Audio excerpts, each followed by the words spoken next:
नमस्कार मंडळी, नवीन रेसिपीसोबत एक नवीन व्हिडिओ घेऊन आलो. तर आपण बऱ्याच वेळा हॉटेलमध्ये आलू मेथीची भाजी खाल्लेली असते, पण ती भाजी घरच्या घरी कशी बनवायची ना, त्याचीच रेसिपी मी तुम्हाला घेऊन आलेली आहे.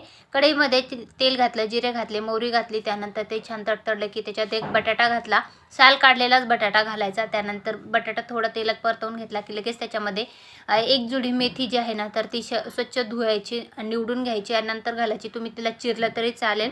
त्यानंतर तेलामध्ये ते आलटी-पलटी करायचं. तेलामध्ये जे आहे ना, मेथी आणि बटाटा छान तेलात परतवला की त्याच्यामध्ये मसाल्यामध्ये लाल तिखट घालायचं, चवीपुरतं मीठ घालायचं. मीठ आणि लाल तिखट घातल्यानंतर पुन्हा आलटी-पलटी करायचं. तुम्ही बघू शकता आपल्याला ना गॅसची फ्लेम हाय असल्यामुळं थोडंसं होते. त्यानंतर तेल मीठ जे आहे ना ते एकत्र झालं की त्याच्यामध्ये शेंगदाण्याचा कूट घालायचा. पुन्हा आलटी-पलटी करायचं. छान असं आलटी-पलटी करून घ्यायचं. मेथी आणि बटाटा जो आहे ना तो बऱ्यापैकी आपल्याला तेल, मीठ आणि मसाला